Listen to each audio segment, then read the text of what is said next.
આજે આપણે કાઠિયાવાડી ગુવાર બટેકાનું શાક બનાવવાના છીએ। સવારે કોઈને ટાઈમ ન હોય તો ટિફિન માટે આપણે ફટાફટ કુકરમાં બની જાય તેવું શાક બનાવવાના છીએ। તો ચાલો કેવી રીતે બનાવવું એ જોઈ લઈએ। તેના માટે અહીંયા મેં ગુવાર સિંગ આ રીતે સમારી લીધી છે, એક બટાકું લીધું છે અને એક ટમેટુંને ઝીણું સમારી લીધું છે।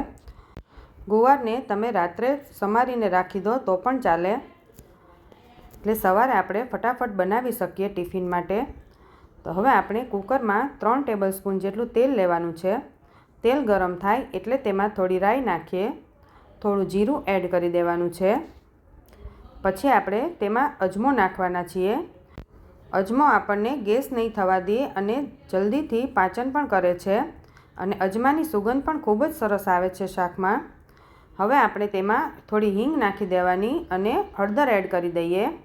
પછી આપણે પહેલાં ટમેટું એડ કરવાનું છે। ટમેટાને આપણે 2 મિનિટ માટે તેલમાં સાતળી લેવાનું છે। જો તમે લસણ ખાતા હોય તો તમે તે પણ અહીંયા અત્યારે એડ કરી શકો છો। પછી આપણે ગુવાર અને બટેકા બંને એડ કરી દેવાના છે। આ શાક બનાવવું ખૂબ જ સહેલું છે, ફટાફટ બની પણ જાય છે। પહેલાં આપણે તેલમાં સારી રીતે ગુવાર અને બટેકાને મિક્સ કરી લઈએ। પછી તેમાં સ્વાદ પ્રમાણે મીઠું એડ કરી દેવાનું છે।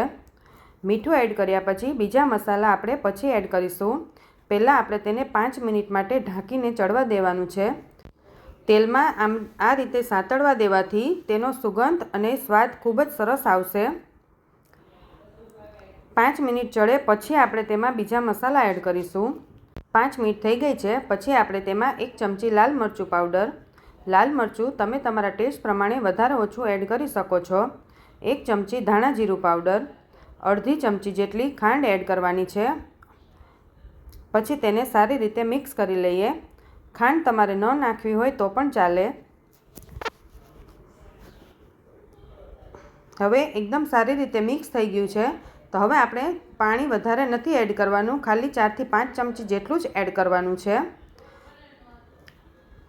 હવે આપણે તેને આ રીતે કુકર બંધ કરીને 5 મિનિટ માટે સ્લો ફ્લેમ પર ચડવા દઈશું। ગેસ બંધ કર્યા પછી આપણે તેની હવા એની જાતે જ નીકળવા દેવાની। પછી આપણે કુકર ખોલી લઈએ તો જોઈએ તો આપણું શાક એકદમ સરસ ચડી ગયું છે। તો હવે આપણે તેને ઉપરથી લીલા ધાણા એડ કરી દઈએ। જો તમારે ગરમ મસાલો નાખવો હોય તો તે પણ તમે નાખી શકો છો। તો હવે આપણે તેને પ્લેટમાં લઈ લઈએ। આ શાક તમે રોટલી, પરાઠા, ભાખરી સાથે પણ ખાઈ શકો છો। ઉપરથી લીલા ધાણા એડ કરી દીધા છે। ખરેખર એકદમ સહેલું અને સરળ રીતે બની જતું ગુવાર બટેકાનું શાક ખૂબ જ સરસ બન્યું છે। તો તમે પણ ઘરે જરૂરથી ટ્રાય કરજો। જો તમને મારો વિડીયો ગમ્યો હોય તો લાઇક, શેર અને સબસ્ક્રાઈબ કરવાનું ન ભૂલતા।